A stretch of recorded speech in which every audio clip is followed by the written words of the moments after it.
Hello students, again I am here to explain you the trigonometry. Today we will start the exercise 8.3. First we will see the intro of it.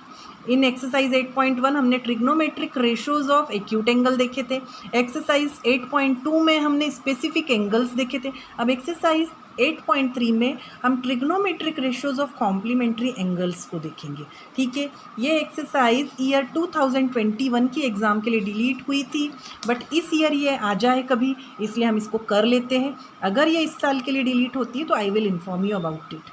अब सबसे पहले हम देखते हैं complementary angles क्या होते हैं. अगर मेरे पास दो एंगल 1 और एंगल 2 है, अगर इन दोनों का सम 90 डिग्री के बराबर होता है तब हम इनको कॉम्प्लीमेंट्री एंगल्स बोलते हैं. तो इससे हम एंगल 1 की वैल्यू निकाल सकते हो, 90 माइनस एंगल 2 बोल सकते हैं. तो बट यहाँ पर हम trigonometric ratios of complementary angles की बात कर रहे हैं. तो सबसे पहले हम एक राइट एंगल ट्राइंगल बनाते हैं. ये मेरा एक right angle, this is my right angle triangle ABC which is right angle date B. यहाँ पर ये 90 डिग्री का एंगल है और सपोज़ मैंने एंगल C को माना मेरा थीटा.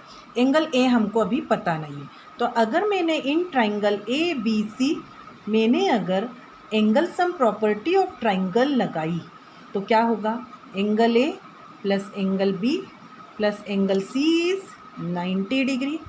एंगल A हमको नहीं पता है, we don't know the value. Angle B 90 degree और एंगल C की वैल्यू रखी मैंने थीटा. अब आप देखिए एंगल A की वैल्यू अगर मैं निकालती हूँ तो एंगल A की वैल्यू मेरी हो जाएगी, सॉरी दिस इज़ 180 डिग्री. तो 180 डिग्री माइनस 90 माइनस थीटा. तो angle A will be 180 minus 90 that is 90 minus theta. So angle A की वैल्यू आ गई मेरी 90 माइनस थीटा. ठीक है, तो in this way theta angle C का कॉम्प्लीमेंट्री एंगल होगा एंगल A, या फिर एंगल A का कॉम्प्लीमेंट्री एंगल आप बोल सकते हो एंगल C को. ठीक है, तो this is called the complementary angles. अब हम देखते हैं कि क्या होगा, कॉम्प्लीमेंट्री एंगल्स के क्या रेशियोज होते हैं ट्रिग्नोमेट्रिक. तो सबसे पहले आप देखिए, हम पहले वहाँ क्या सीक्वेंस लिखते थे, sine cos tan cos, sine cos tan cosec sec cot लिखते थे. अब हम क्या करते हैं, साइन और कॉस को पास में लिख लो, सेक और कॉसेक को लिख लो, टेन और कॉट को लिख लो. अब आप देखिए साइन का कॉम्प्लीमेंट्री एंगल होता है कॉस, कॉस का कॉम्प्लीमेंट्री एंगल होता है साइन. मतलब साइन 90 माइनस थीटा लिखोगे तो कॉस थीटा के बराबर होगा, और कॉस 90 माइनस थीटा लिखोगे तो साइन थीटा के बराबर होगा. सेम आते हैं हम सेकेंड पे. देखो इनकी एक पेयरिंग हो गई हमारी.